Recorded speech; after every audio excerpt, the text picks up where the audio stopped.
The humidity that suffocated Willow Creek estates was a perfect, sticky metaphor for the petty, stifling rules maintained by the Homeowners Association. Eli Kalen, however, lived outside the jurisdiction of their tyranny. His estate, a sprawling 50 acres of wild, untouched riparian forest and meadow, bordered the manicured lawns of Willow Creek like an angry, unkempt sovereign state. He had paid a king's ransom for that land, not for the massive, minimalist steel and glass fortress he built on the highest ridge, but for the absolute, inviolable privacy it afforded him. Eli Kalen did not do neighbors. He did not do rules. He certainly did not do parties, and yet 11:47 p.m. on a Saturday night, the tranquility of his domain was being violated by the distant, bass-heavy, relentless thump-thump-thump of an illicit music festival, a rave in the woods, that was taking place about a quarter-mile outside the Willow Creek boundary line, but unfortunately, directly downwind of Eli's property. He was sitting in his command center study, reviewing thermal imaging of a construction site he owned overseas, when the bass finally triggered the cold, familiar spike of fury. He muted the sound in the room, but the vibrations of the low frequency still registered through the concrete floor. He sighed, running a hand over the stubble on his jaw.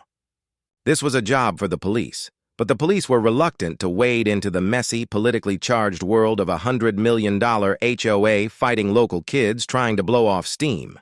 The HOA, however, had resources. Specifically, they had Cassandra Thorne.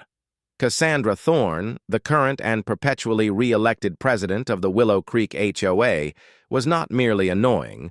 She was a force of entitlement, a self-appointed warden of suburban virtue whose life's mission was the absolute maintenance of order, defined entirely by her own neurotic standards. She was the reason Eli had erected a second interior perimeter fence, not against intruders, but against her. Suddenly, Eli's study monitors, usually displaying stock tickers and project flow, chimed with an urgent alert. He recognized the feed instantly, the fixed camera positioned on the outermost edge of the old, seldom used logging road that formed the official boundary line between Willow Creek and his private conservation area. Cassandra Thorne was there. She was standing at the edge of the asphalt, wearing a sharply tailored, expensive linen suit that looked ridiculous in the moonlight, directing traffic with the confidence of a four-star general. Eli zoomed the camera. She wasn't just directing traffic, she was intercepting it. 3 massive motor coaches, the kind usually reserved for stadium tours or high-end corporate shuttles, were slowly pulling up to the boundary line. They were packed shoulder to shoulder with people, mostly young, vibrant, and undoubtedly intoxicated. The buses, Eli realized with sickening clarity, were part of the festival logistics, shuttling the partiers back and forth from a designated parking lot miles away. Cassandra stepped right into the path of the first bus, holding up a gleaming clipboard like a shield. A tense conversation followed, unheard by Eli's camera, but the body language was clear. Cassandra was leveraging her authority, her sheer, unassailable arrogance to force the issue. The first bus driver hesitated. Cassandra pointed. Not back toward the main road, but directly onto the dirt, unpaved logging road that sliced across Eli's land and connected to nothing but his private drive. 3 miles deep into the forest, Eli shot out of his chair. She wouldn't dare, he muttered, his fingers flying across his keyboard, trying to raise his head of security, Max, who was off-site. The bus driver relented. With a heavy groan of mechanics meeting rough earth, the first coach turned sharply and drove past the flimsy, clearly marked private property, no trespassing sign Eli had specifically installed for the sake of neighborhood ignorance. The second coach followed. Then the third. On Eli's screen, the image shifted from a single act of trespassing to a calculated large-scale invasion. Cassandra Thorne didn't just want the party shut down, she wanted the people gone. And in her hyper-focused, control-freak mind, the path of least resistance, or, in this case, the path that involved punishing her wealthy, uncooperative neighbor, was the only path. She had successfully diverted the transport, by likely claiming the music festival had been shut down by police and that Eli's logging road was the only designated emergency evacuation route, the T, Sight of the third bus, emptying its staggering load of partygoers, hundreds of bodies spilling onto his fragile, ecologically sensitive meadow, made Eli Kalen's blood run cold. They were laughing, shouting, immediately collapsing onto the grass, lighting unauthorized cigarettes, and even, horrifyingly, beginning to set up impromptu campfires. Consequences. Eli lived and breathed consequences. They were the invisible architecture of his global business empire. And Cassandra Thorne had just triggered a cascade failure of catastrophic proportions. Not for him, but for herself. He grabbed his key fob for his customized, heavy-duty 404. As he stormed out of the study, he spoke a single, clipped command into his wrist-mounted communicator. Initiate Protocol Chimera. Max, get the legal team on a three-way call with the EPA Regional Director. Tell them to expect a significant, immediate ecological incident involving human-caused pollution and habitat destruction on the red-crested heron preserve. Priority Beta Red. 5 minutes later, Eli's black armored vehicle skidded to a halt at the top of the rise overlooking the chaotic scene. The 3 massive buses were parked diagonally across his logging road, their engines idling. The sound was deafening. The headlights cast a cruel, clinical glare over the scene of destruction. The meadow, which had taken Eli 3 years and nearly $5 million in specialized environmental consultation to restore, was now a sea of crushed grass, discarded water bottles, and disoriented humans. The revelers were too drunk, too high, or too tired to realize they were still in the middle of nowhere. They just knew the music was gone, and now they had to wait for the next step. Wherever they were, Cassandra Thorne stood nearby, her arms crossed over her chest, a look of self-satisfied exhaustion painting her face. She looked like she had just won a war. Eli stepped out of his vehicle. He didn't shout. He didn't hurry. He simply walked toward her, and the raw, quiet intensity of his stride was more intimidating than any verbal rage. One of the bus drivers, a burly man named Gus, stepped up to Cassandra. Look, lady, I did what you said. But this ain't a drop-off zone. This is a private road. You said this was an emergency police order, that we had to evacuate them here. Cassandra waved a dismissive hand. It was a necessary directive for community safety, Gus. The police were slow. Consider it a civic duty. My insurance will cover any small signage damage. Small signage. Eli's voice was dangerously low, cutting through the low murmur of the crowd like a razor. Cassandra spun around, startled. She hadn't expected him to show up this fast. Her momentary satisfaction curdled into her standard brittle defensiveness. Eli, she said, forcing a tight, patronizing smile. I was just managing a crisis for the neighborhood. I assumed, given you never used this useless stretch of land, that you wouldn't mind lending it to the community for a few hours until we could arrange Ubers. Lending it? Eli took another step, forcing her to look up at his towering frame. You just diverted 3 coaches carrying nearly 400 people onto a protected site, Cassandra. You did this deliberately to shift a problem you couldn't control onto my property. Oh, please, she scoffed, recovering her composure. It's grass, Eli, and it's only your private road. We'll clean up the litter. You'll send me the landscaping bill, and I'll have the HOA cover it. Stop being so dramatic. Eli stopped 2 feet from her, and the change in his expression was immediate, profound, and terrifying. The coldness in his eyes went beyond anger. It was the look of a man who had already sealed her fate. This is not just grass, Cassandra, Eli said, slowly, distinctly. He gestured with a chin toward the land being desecrated. Look around you. You see a meadow. I see the heart of the Kalen-Ryerson Wetland Conservation Area. Cassandra blinked, her condescending smile freezing on her face. What now? Don't be ridiculous. That's just brush and weeds. It was designated a Class B protected wetland habitat 5 years ago. Federal and state conservation grants, my grants, are tied to its non-disturbance status. You've just introduced a massive, unauthorized influx of human activity, waste, and, potentially, pollutants, directly into the nesting and feeding grounds of the red-crested heron, a species protected under the Migratory Bird Treaty Act. That makes this a federal issue. Not an HOA dispute, she laughed, a sharp, nervous sound. A heron? You are bluffing, Eli. You know I can't stand drama, am I? Eli's eyes narrowed. The fence you tore down, the little sign you ignored? That wasn't just my signage. That was the U.S. Fish and Wildlife Service warning label. It carries a minimum civil penalty of $50,000 per violation. You tore down 3 of them. Cassandra's breathing hitched, but she still tried to bluff. I had the authority of the HOA board. This was an emergency. Authority does not trump federal statute, Cassandra, Eli retorted, his voice still low but vibrating with absolute authority. And it gets worse. See that small fenced-off enclosure about 100 yards deeper into the meadow? She glanced nervously toward the small, nearly invisible chain-link square Eli indicated. The first siren wasn't 1, it was 3.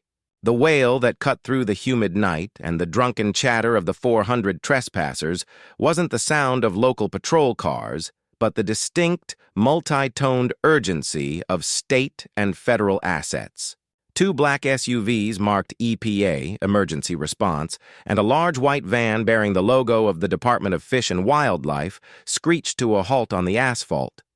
Blocking the original entrance path, Eli Kalen stood amidst the chaos, a pillar of controlled fury. He was no longer just the wealthy neighbor. He was the proprietor of a disaster zone, and he acted accordingly. He didn't have to shout. The sheer authority radiating from him, coupled with the arrival of serious badge-wielding officials, immediately began to quell the riotous mood of the stranded partygoers. A man in a thick navy hazmat vest and a concerned frown, Lieutenant Commander Alistair Finch of the EPA's Regional Assessment Team strode toward Eli. Mr. Kalen, we received a priority beta red notification from your foundation's legal team. We're hearing a mass exposure event and endangered habitat breach. Eli nodded once curtly. Commander, welcome to my property. The threat is twofold. First, the contamination of a sensitive R&D soil remediation site, the small fenced enclosure 100 meters due north. We need biocontainment established immediately. Second, this entire area is designated habitat for the red-crested heron. You have roughly 400 highly intoxicated, polluting civilians dispersed across it. Commander Finch surveyed the scene, the parked buses, the dozens of small illicit fires already flickering to life, the detritus of plastic bottles, and the alarming sight of human activity directly in the protected wetland.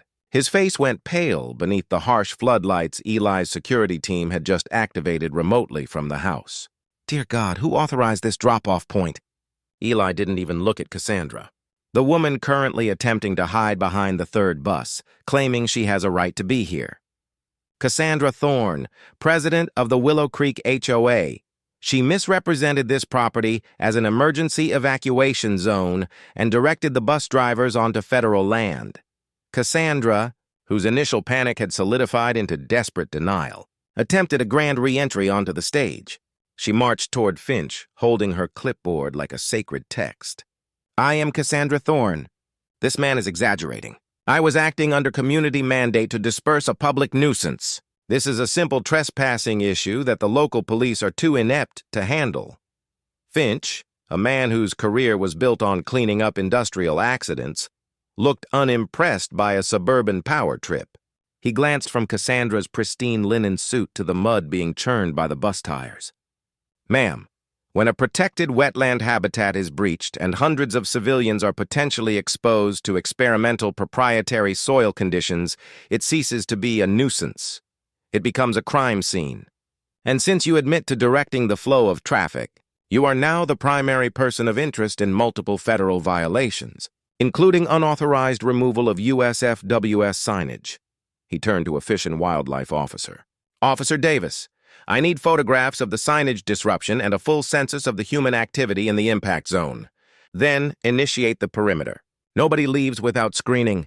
The word screening instantly sobered up the partygoers. The murmur of confusion instantly escalated into shouts of frustration. Eli, seeing the chaos intensify, stepped forward, his voice projected over the loudspeakers he had mounted on his vehicle. Listen up. Eli's voice boomed, calm but resonating with absolute control. I am Eli Kalen, the owner of this land.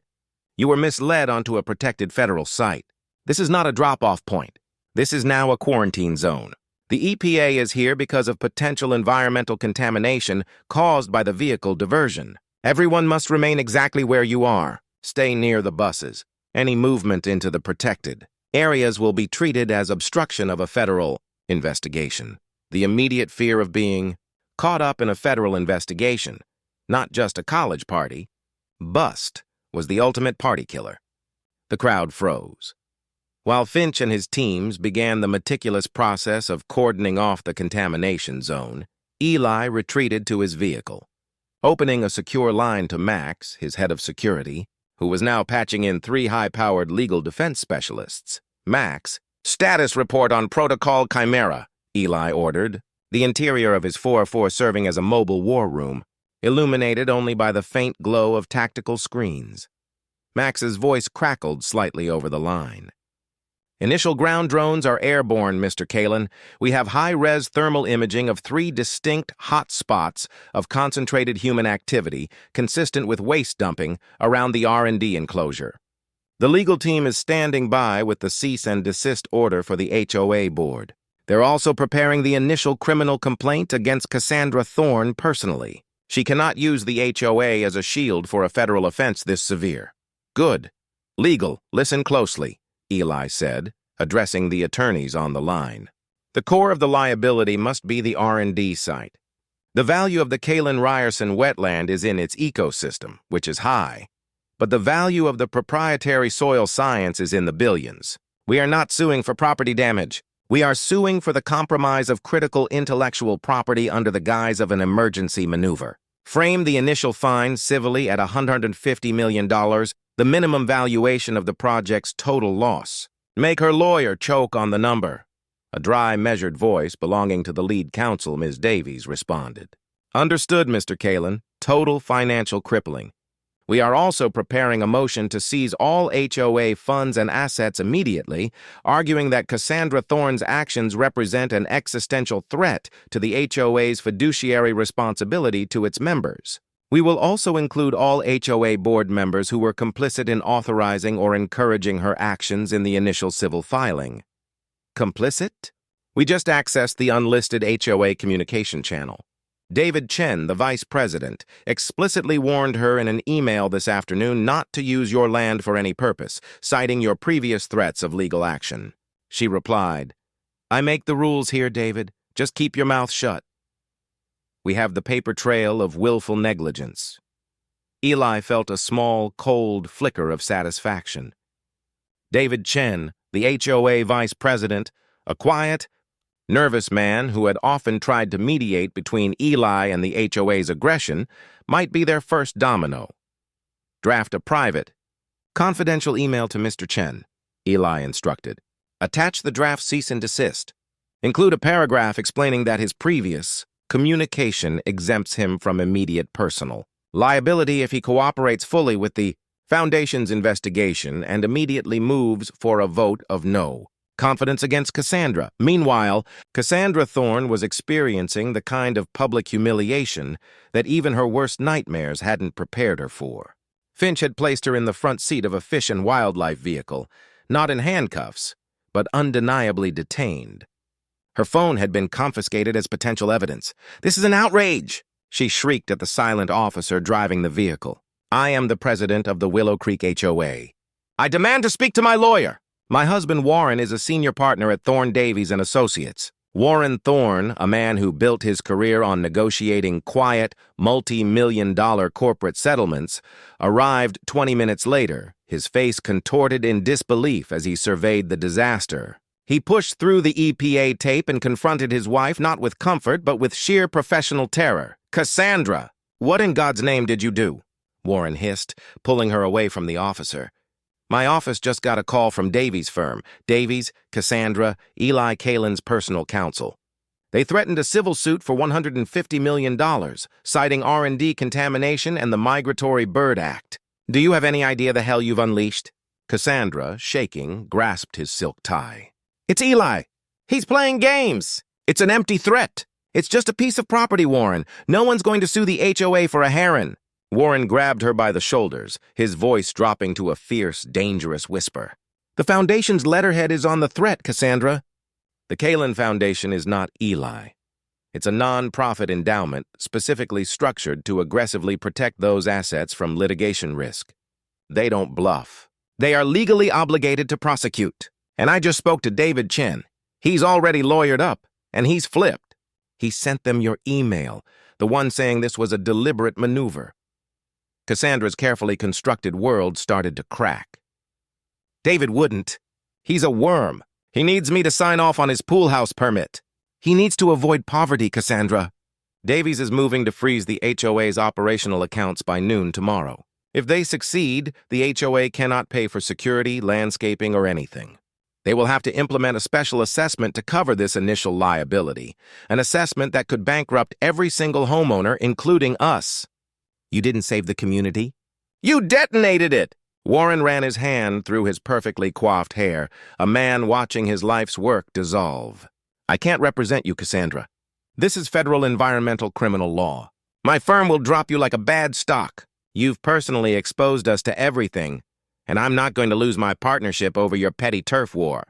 Back in his study, Eli was watching the drone feed. Max was flying a tactical drone over the contamination site, a powerful aircraft eku. Sunday morning broke over Willow Creek Estates, not with the gentle glow of a peaceful suburban weekend, but with the cold, harsh light of financial reckoning. Homeowners woke to emails from Willow Creek HOA Interim Executive Director David Chen, followed by an official, alarming communication from the Kalen Foundation's legal counsel. The subject line of the HOA email, drafted under duress and terror by David, read simply, "Urgent, immediate freeze on accounts and imminent special assessment." The message detailed the $150 million initial civil claim, the seizure of all HOA operational funds, and the immediate enforcement of the Kalen Foundation's cease and desist order.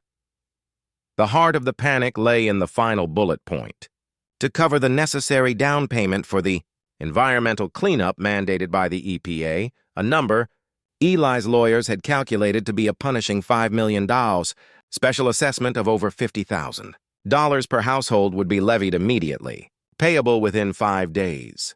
The neighborhood erupted. Expensive cars filled the streets as residents drove frantically to David Chen's house, only to find the door locked and a printed notice referring all inquiries to the number for the Kalen Foundation legal office. The tyranny of Cassandra Thorne had been replaced by the absolute crushing authority of the market and the state. Cassandra, meanwhile, was no longer in the back of a fish and wildlife vehicle. She was in a sterile, fluorescent-lit interview room at the state police barracks, officially booked on multiple counts of reckless endangerment and violations of federal conservation law. Her husband, Warren, had sent a criminal defense attorney named Arthur Vance, the same portly man David Chen had woken up with a clear directive: contain the damage, protect the Thorne family's assets, and ensure Cassandra understood that Warren was legally separate from this disaster. Arthur Vance, sweating profusely under the lights, slammed his hand on the table. Cassandra, listen to me. This isn't about noise ordinances or lawn height anymore. Eli Kalen is not bluffing. The charges are being pushed by the U.S. Attorney's Office, alleging massive environmental contamination and willful destruction of private R&D property. The $150 million is real, and the HOA funds are gone. Cassandra, stripped of her clipboard and her power suit, now wearing a drab gray jumpsuit, looked utterly lost. Her eyes were red, her makeup was smeared, and the brittle confidence was completely shattered. But the people, they were just students. They didn't do anything. It was just a place to wait for Ubers. It's all just grass. It was not just grass, Vance whispered fiercely, leaning across the table. It was a Class B wetland, and Eli's drones found a discarded gasoline can right next to his research enclosure. The EPA team has confirmed the soil contamination includes hydrocarbons. That escalates your charge from simple trespassing and negligence to potential intentional contamination, a Class B felony under federal law. Did you or anyone you hired try to tamper with that enclosure? Cassandra's denial was instant, genuine horror. A gasoline can? Absolutely not! Why would I do that? I wanted them off my neighborhood, not to commit this. I just told the bus drivers to use the logging road. I never went past the boundary. Eli Kalen has a full drone log showing you standing right there when the bus is unloaded. He has the receipts for the demolished federal signage. And now he has a gas can pointing to a massive cover-up, Vance stated, rubbing his temples. Your only defense is to claim momentary lapse of judgment and incompetence, not malice.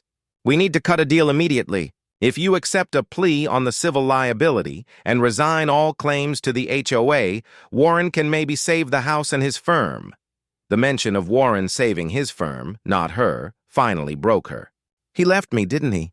He's protecting his partnership. He is protecting his career from total ruin, yes. And frankly, so should you. The community is rioting.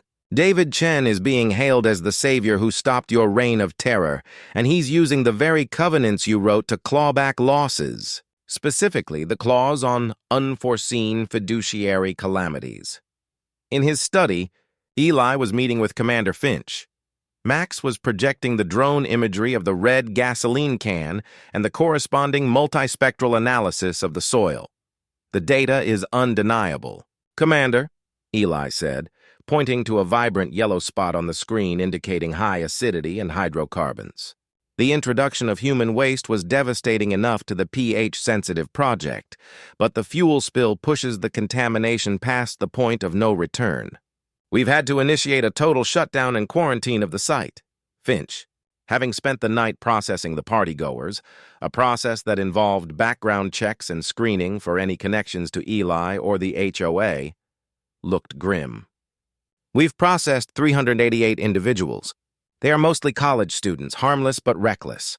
None of them admit to owning the gas can, but one individual, a student named Marcus, was pulled out of the R&D enclosure, highly intoxicated, claiming he was looking for a place to start a bonfire.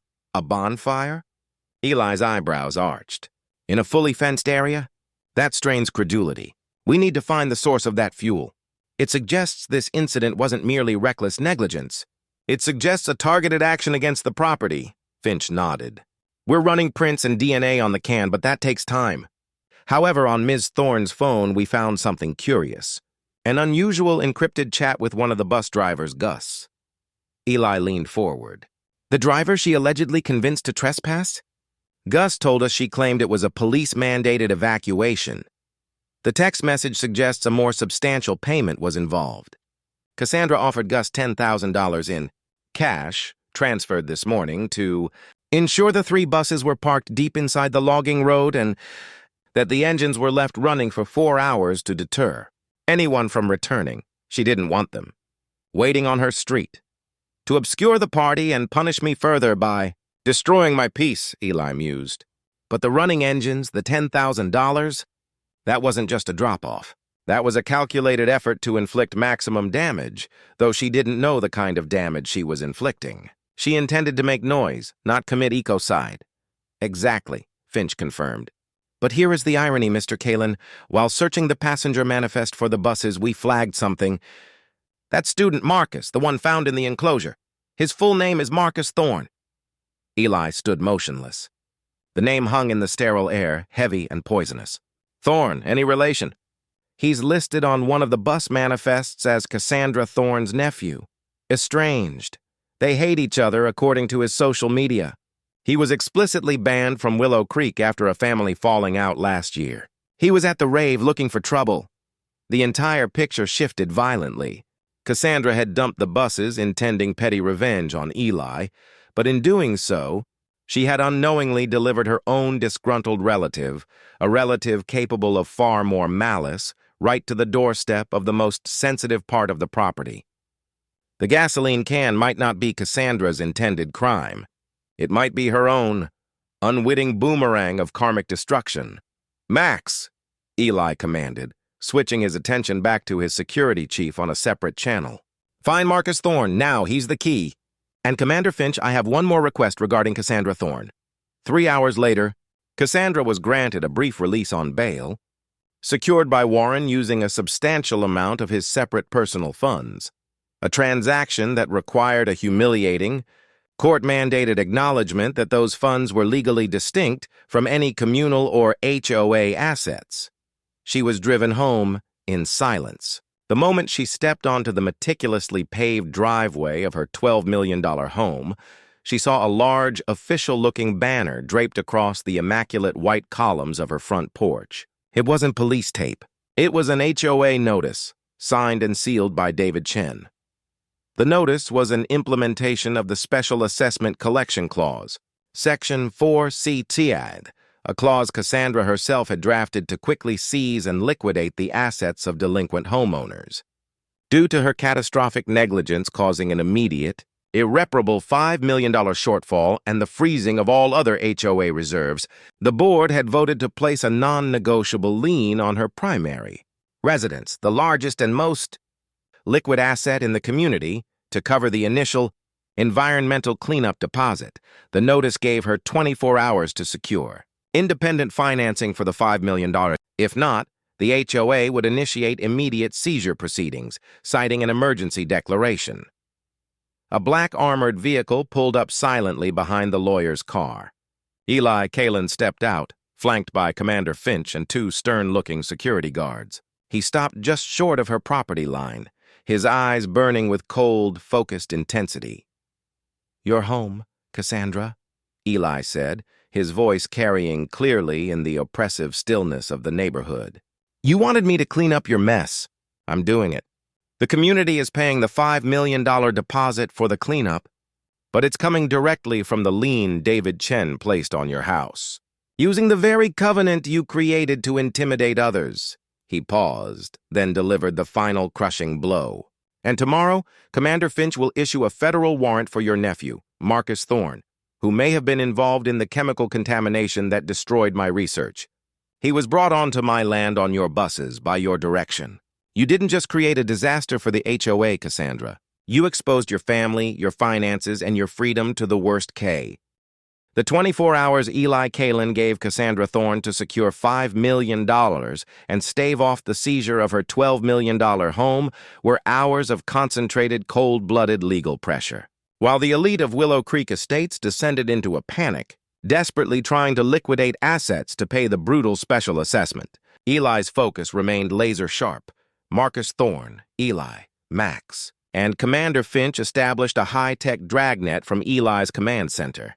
Marcus, a 21-year-old computer science dropout, wasn't hard to find. He was hiding exactly where Eli expected, miles away in a grimy, rented room near his university campus, convinced he had pulled off the ultimate anonymous prank. Max's team used the students' phone ping and a cross-reference of social media activity from the rave attendees to pinpoint the location. He didn't even turn off his phone. "Sir," Max reported, the satellite image of a dilapidated apartment complex filling a screen. "He's still posting cryptic things about scorched earth on his private channels. Textbook narcissistic amateur." Eli steepled his fingers, staring at the screen. "He's not an amateur, Max. He's a targeted saboteur. A kid with a grudge doesn't just happen to bring a gasoline can to a rave and dump it in a federally protected R&D zone. He knew exactly what he was doing, or at least knew he was hurting both Cassandra, whom he despises, and me, whom he probably sees as the ultimate authority figure." Within the hour, Finch's U.S. Fish and Wildlife agents, acting on the now-signed federal warrant, moved in. The capture was swift and anticlimactic. Marcus Thorne, hungover and slightly high, was hauled into a windowless interrogation room, utterly bewildered by the severity of the charges, not trespassing, but felony environmental terrorism and sabotage of federal research. The interrogation, monitored by Eli Kalen from the barracks viewing room, was brutal in its simplicity. Marcus, initially defiant, crumbled under the weight of the evidence. The drone footage, his presence on Cassandra's illegally diverted bus, and the lab confirmation of his fingerprints on the gas can. "It was just a prank," Marcus insisted, his voice cracking. "A few gallons of regular unleaded. I didn't think it would do anything. I just knew Aunt Cassandra hated Eli Kalen's land, and I knew she'd be blamed for whatever happened out there since she dumped the party on him." Finch leaned in, his expression cold. "You knew that area was fenced off for research, Marcus. We have surveillance photos of you cutting the chain link with wire cutters you brought with you. You were intoxicated, yes, but your actions were premeditated. The only person you succeeded in hurting was your Aunt Cassandra and potentially the entire Willow Creek community." Marcus looked up, genuinely confused. "What do you mean, the community?" "I just ruined Eli Kalen's weird soil project. He's rich, he'll get over it." Eli spoke into the mic, his voice crackling into the room. "Tell him about the Ryerson compound, Commander." Finch nodded. "The soil in that enclosure, Marcus, wasn't just sensitive. It was treated with a proprietary Ryerson compound, a new chemical polymer designed to rapidly break down heavy metal contaminants. It works by maintaining an extremely high volatile pH level. When you introduced the hydrocarbon fuel and the acidic human waste, you didn't just contaminate the research. You triggered a massive, uncontrolled exothermic reaction with the compound." Marcus's bravado evaporated instantly. A reaction? What kind of reaction?" Eli took over the mic, his voice laced with venomous clarity. "The kind that releases a volatile, chlorinated methane plume into the local water table, Marcus. The kind that, according to the preliminary EPA assessment, is now leaching into the groundwater of the adjacent properties, specifically the three northernmost cul-de-sacs of Willow Creek Estates, whose water wells draw from the same shallow aquifer that runs through my meadow. Your little prank might have just contaminated the drinking water for 50 homes. That's not a prank, Marcus. That's a federal environmental disaster that now threatens the lives of hundreds of people." The color drained from Marcus's face. He didn't just ruin soil. He had potentially poisoned his own former community. While Marcus was being processed for his newfound felony charges, the Willow Creek HOA was holding its first emergency, in-person board meeting since the takeover. David Chen, though terrified, stood at the podium in the community center, facing 100 enraged, wealthy neighbors. "The $50,000 special assessment is not a request. It is a mandate dictated by Section 4CD of our covenants," David announced over the rising din.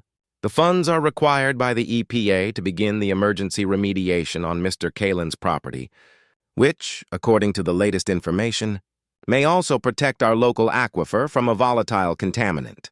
A prominent orthopedic surgeon, Dr. Eleanor Vance, no relation to Cassandra's lawyer, stood up, her face white with fury. "This is theft, David. You used a clause that Cassandra wrote for minor infractions to seize her house. Where is the due process?" "The due process," David retorted, holding up the cease and desist, "is the fact that Cassandra's personal willful negligence, as documented by the Kalen Foundation and the U.S. Attorney, created an existential debt that exceeds our total cash reserves. The covenants demand we stabilize the community's finances first. The lien on the Thorne property is simply the fastest, most effective way to secure the initial cleanup funds. We are selling her house to save ours." A vote was quickly called to formally authorize the liquidation of the Thorne residents' assets within the week to fulfill the assessment. It passed 98-2. At the Thorne residence, the air was thick with the scent of betrayal and defeat.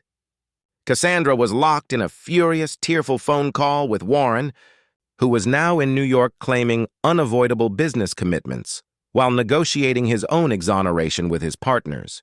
"You have to stop them, Warren." "That house is everything. It's all our equity," Cassandra pleaded into the phone. Warren's voice, filtered through the speaker, was cold and professional. "It's your community's equity now, Cassandra." I reviewed the filing. David Chen's legal arguments, supported by the Kalen Foundation, are airtight. You authored the clause. You committed the action. The court ruled that the HOA has the fiduciary duty to mitigate disaster. You have no legal standing to object. I have transferred the minimum legal allowance to your separate checking account. My lawyers have advised me not to intervene further. I am divorcing you, Cassandra. The papers will be served next week." The phone dropped from her hand, skittering across the marble floor. Cassandra didn't cry. She stood rigid, staring out the vast, custom-made windows of the living room, windows she had once mocked Eli for having, thinking they made him exposed. Now she felt utterly exposed herself. The clock ticked past the 24-hour deadline. A procession arrived. Arthur Vance, David Chen, and a team of solemn men wearing uniforms marked Crestwood Asset Management. They carried clipboards and grim expressions. They were there to formally post the seizure notice and initiate the property inventory. Cassandra met them at the door, her face a mask of hollow, terrible calm. "Come in, gentlemen. Take everything. You already took the only thing that mattered." Back on his property, Eli Kalen was on the phone with Commander Finch. Max was monitoring the live thermal data from the R&D site. "The plume is moving, Commander." "Faster than anticipated," Eli said, his voice tense. Marcus's cocktail of fuel and waste reacted with the Ryerson compound to create a highly mobile, gaseous substance when it hit the water table. "The contamination isn't static soil. It's airborne and migrating through the subsurface." Finch's response was grave.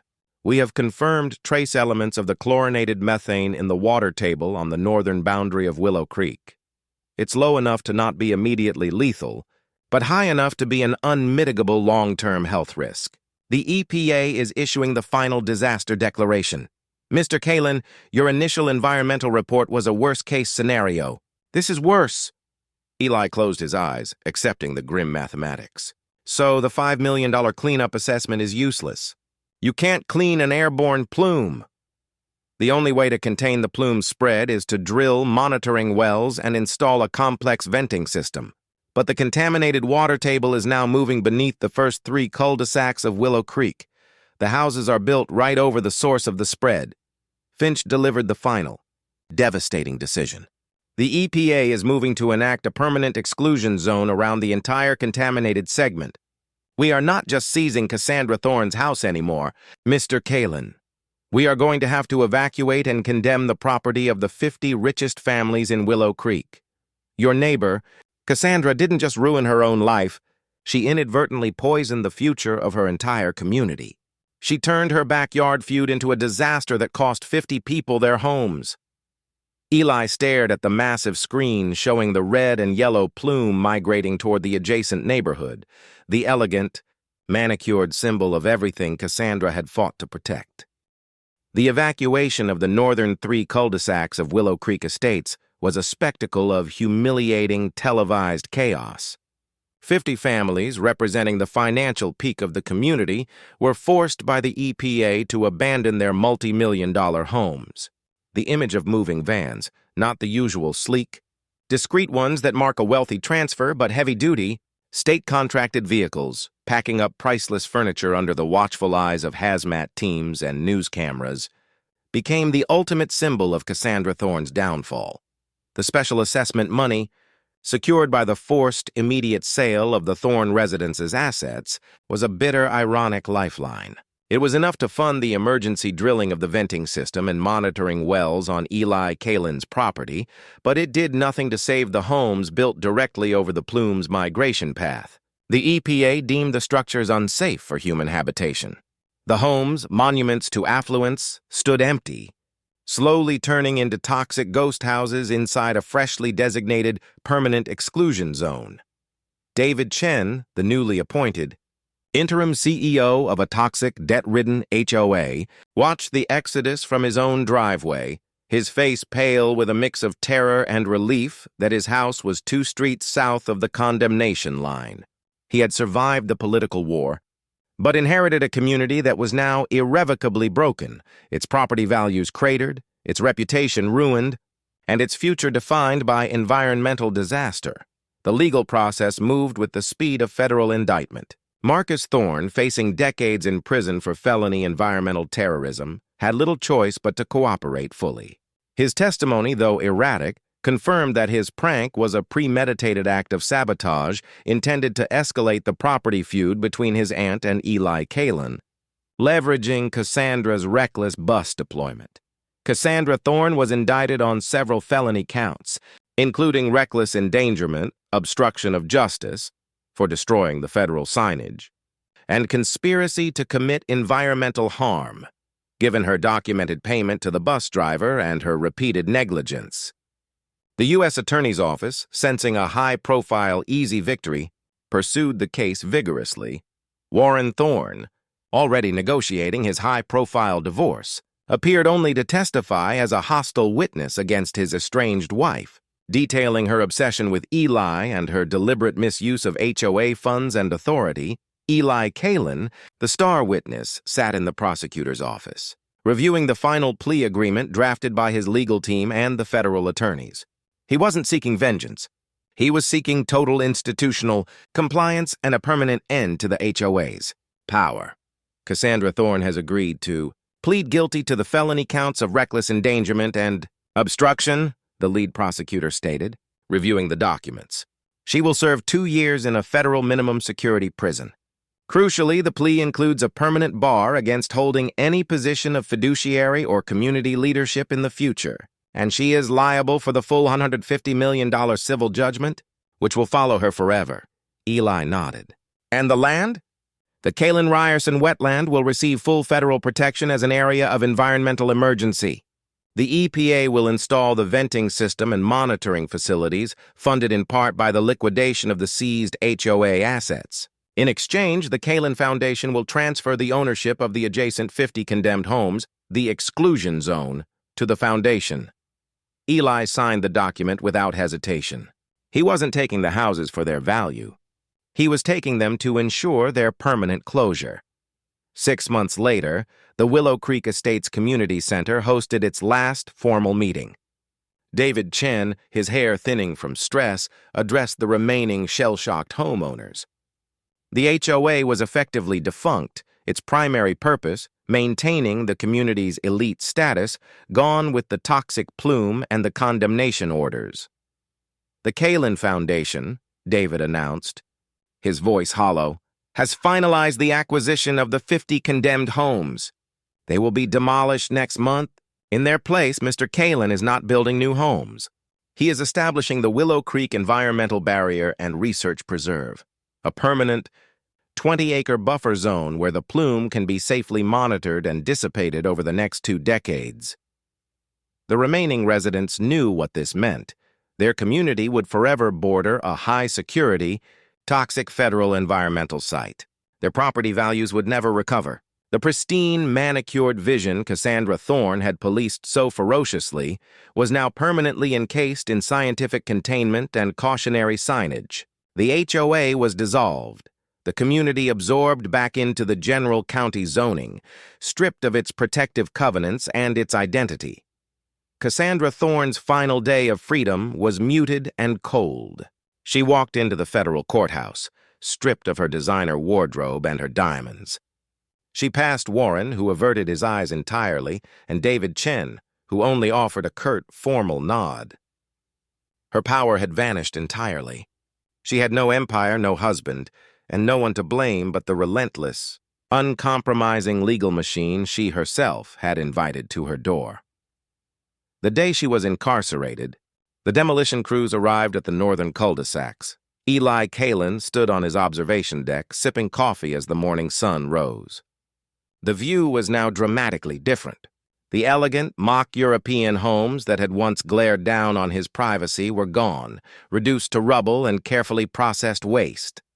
In their place, heavy machinery was installing a network of pipes and scrubbers, the complex ventilation system needed to pull the chlorinated methane from the ground. His research was ruined, the project delayed by years, but he had won something far more valuable than a successful experiment: peace. The Great Wall of HOA aggression, symbolized by Cassandra Thorne, was utterly shattered. His private estate was now bordered not by judgmental neighbors, but by an officially designated, federally protected environmental dead zone. He received a final, official report from Commander Finch. Marcus Thorne had been sentenced to 5 years in federal prison.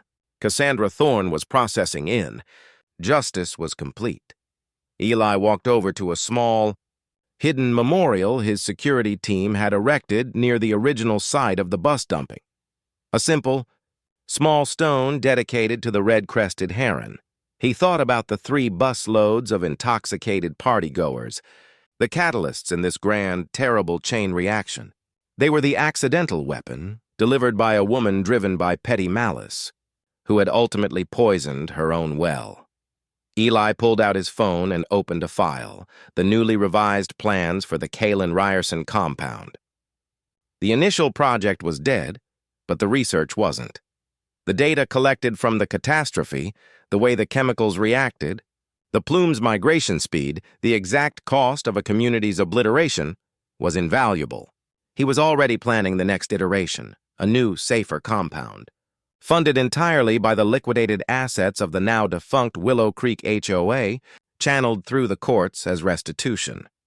He looked out at the scarred, quiet land, his quiet finally secured. The only sound now was the gentle hum of the new EPA venting system, a constant low drone that was a permanent reminder of the price of arrogance. He had been wronged, but he had extracted a final absolute pound of flesh, the preservation of his own peace, purchased with the destruction of everything his enemy had held dear. He picked up his radio. "Max, let's start prepping for the new perimeter installation. And ensure the Foundation's public statement notes that the new research center will be named the Cassandra Thorne Environmental Disaster Response Unit." The silence was total, the victory absolute, and the legacy of the HOA Karen was the toxic, condemned wasteland that used to be her perfect neighborhood.